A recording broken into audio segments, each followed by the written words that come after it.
God save the Queen. God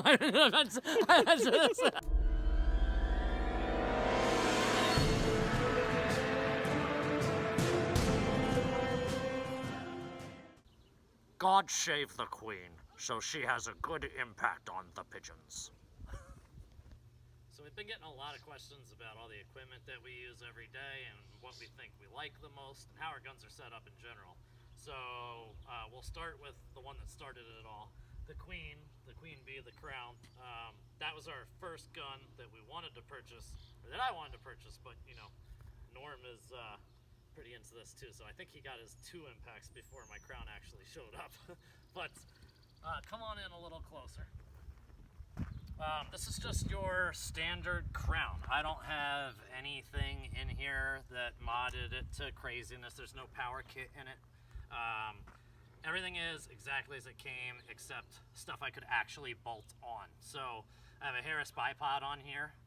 It is a swivel version, and it's the bench rest with the adjustable legs. I do like it. I've been using it for a long time. I'm starting to get very jealous of the AccuTacs after seeing Bob use his in person. So I might make a change there. I already have this monopod. I think this is actually made by AccuTac too. It's been a long time I've been using this.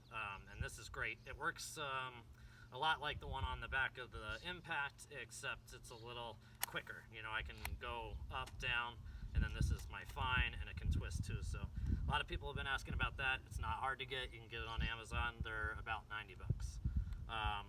We almost, well, if we had the money, we would exclusively use Night Forces. They are the best, hands down. I have tried to wear this scope out, and while the clicks are gone in the middle and it's just, you know, smooth as butter and you can't audibly hear it, it still tracks perfectly. So I have no qualms about that at all. I highly recommend Night Force. We're running 3 of them. If we had the extra income, I would be running 5 of them. And I'm sure Norm agrees with me. What do you think, bud? Absolutely. I love them. This is the side shot. I have the foam version on here, and Bob was kind enough to lend us his one with the GoPro. So that is how we capture the video through Scope Cam for you. I use an iPhone. It's finicky to get the brightness correctly. iPhones don't really like white, so a lot of the roofs that we shoot on, it's hard to get focus on, but it's doable. And the GoPro ones are really, really expensive. So if you have one of these and are having trouble getting it to work like you want, just shoot us a message. We're happy to help. It's not proprietary information on how to get an iPhone to focus well for your shooting. We do it all the time. So that's her. I should mention that what I usually shoot out of it is a 36 grain Nielsen slug. I'm going to be trying the varmint knockers next. There's some really nice lightweight versions. So 31.5s are probably going to be run out of this, and we'll see what happens. If it can eat them well, I would really like the extra velocity. Right now the 36s are leaving at 850 feet per second. I'd really like to be at 910 or so, which I think that those 31.5 grains can get me. When I shoot pellets, I usually turn it all the way down to low. Shoot the light pellets in the barn so that I don't affect the tin roofs. I'm going to come a little closer to Norm because I want to show you why the Crown, where the Crown shines. So as long as this isn't cocked, you can turn this down. So I go down to minimum, and then I turn the transfer port down to low, and I'm at 470 feet per second with a light pellet. Doesn't do anything to the barn roofs. It still kills pigeons as long as you hit them in the neck. And then if I step back outside, I just kick it back up to 25 cal, spin the hammer spring adjuster back to max, and I'm shooting slugs at 860. This is the only gun that we have that can do this, and it's been prized for that quite a bit. If the Impacts could do that, there would be no question. I would never buy anything but an Impact. But the fact that we can just drop power in this makes the Crown still worth having. That being said, it is a little bit behind in the power factor compared to the Impact, and we'll get into that one next. There's nothing on our Impacts that's different that you can't see. In other words, there's no internals that have really been changed except for one thing, and I'll get to to that in a moment. On the outside here, we have a Crayford and lipped adjustable buttstock. Norm has been in love with this. One of the best additions for sure to the Impact. Really, really nice. The side shot magazine system is on here as well. And the Wicca gauge is on here because, to be frank, the two that came on Norm's guns were not that great. And it was driving him crazy. He's a perfectionist, and it wasn't giving him the right info. So we swapped those out, and you've been really happy with those, right? I love it. It's absolutely perfect. Yeah, so if you're one of those people that get really frustrated with them, that's a good option. And I don't think that was all that bad. What'd the Wicca cost? $50. $50. So if it's really bugging you, fix it. This is an Atlas knockoff. It's not the official Atlas or anything. It works a lot like it, but it's nowhere near as smooth. If you are really interested in this, you can send us a PM, but I'm sure you can figure that out on Amazon. It's no big deal. Yeah, and the cost of that one there is only $40. Right, yeah, so big difference in price. There's a little bit of a difference. Yeah. Again, we're Night Force on top. We're prepped for the side shot camera. This particular gun was the one that Bob was shooting, wasn't it? Or no.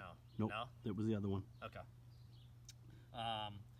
So we also have this prepped for the side shot cam. We can run just about anything we want, whether it's the phone one or the GoPro one, because it all hooks up the same. This gun, we're shooting 36 Nielsen's again. And I think you're definitely switching to varmint knockers with the lighter for the bird pop, aren't you? Yes, and they are shooting at 903 to 906 feet per second. Yeah, and without the MK2 kit. Right, yeah, without the MK2 kit. So this gun is not powered up. No. We've maxed this gun out, and that's why we need to tell you about one thing that we replaced inside. The C3 bumper on both guns, both Impacts.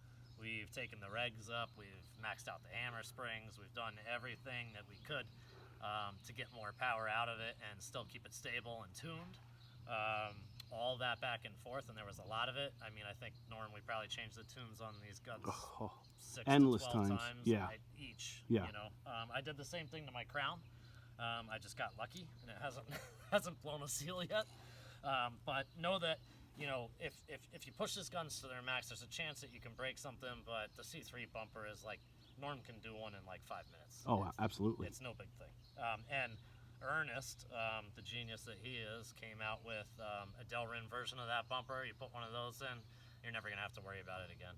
Yep. For $5 for the new one, you can't go wrong. Yeah, just do it. I mean, if you're a tinkerer, just take the one out before you blow it so you're not wasting a range day, and just swap it in for the C3 from Ernest.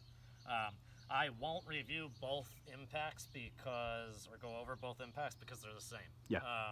They are exactly the same. We're probably going to throw some MK2 funness into these guns.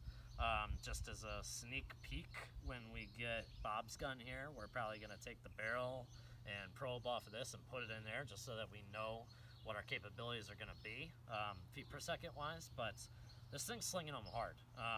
This has a 700 millimeter barrel versus my Crown, which has a 600. I know a lot of people wonder, is there a big difference? Not too much for killing. I mean, you can definitely go pesting with either one. You can go target shooting with either one. But if you're looking for that extra 30 to 40, I think you outpace me by, 60 feet per second now, I think, with the varmint knockers. About that, yep. Yeah, but I'm going to be joining you, I think, by shooting those lighter slugs. Exactly. So, you can skin the cat a bunch of different ways, but if you're craving speed and long range, I highly recommend going with the 700 millimeter barrel. We get asked that all the time, and there's no question that's the one. And I'm telling you right now, this is still a short gun. Yeah. My Crown, with that extended, is long, but I carry it heavily and kill birds past 200 with it often, so I have nothing bad to say about her either. So. And I might add that on both of the Impacts we have Donnie FLs, which are just, they speak for themselves. They speak for themselves. I didn't even mention it because it's it's synonymous. Right. The Donnie FLs quiet these things down big time. The Crown has a shroud on it, an extendable shroud, and that does work. I think it would be better with the Donnie FL. I think it would be quieter. and I may actually swap one onto mine. But we live in New York, so we have some weird hunting rules. So we can pest with silencers or moderators or whatever you want to call them, but we can't actually go squirrel hunting with them. So check your state laws, know what they are, and you might have to go back to a normal shroud during game seasons if you're in one of those not-so-free states. And all of our guns, all the ones you see here, all have slug liners in them. That's true, yeah, because the slug liners shoot pellets great. Yep. Like, I know that they didn't have the tech when they were making them originally, but I wish they had shipped with them, because I'm shooting the lights out under 500 feet per second in barns. They're not actually driving tacks, but 1 inch at 50 yards. Yeah. You know, at that speed, I mean, come on. You know, what more can you ask? Absolutely. The heavies, that is one ragged hole at 50 yards, and it shoots the heavies at, mine shoots them at 890. So you gotta be shooting them faster than that. I think mine were like 920 something, 930. Yeah, they were smoking with that 700 millimeter barrel. But yeah, these slug barrels are shooting everything that we throw at them so far. The only thing that mine didn't love so far was the super light varmint knockers, but that's not the slug's fault. That's because I didn't change my tune. I didn't have enough slugs, so I'm actually going to be getting some from Dale. He's a really nice guy, and we're going to tune it up and get some faster slugs moving out of all of these, I think, just for fun and to watch birds kind of expand a bit. All right, so it's hot out there. Say hi, Shane. Hi. So I had to come in anyway and be Mr. Dad anyway. So we're going to get to part 2 next time. We're going to talk about the Wildcat. We're going to talk about the Dreamline. Well, hopefully covering the Crown and the Impact answers a lot of the questions that you guys have had. If you have any more questions, just contact us. We out? We out. We out. 3, 2. Done. Done.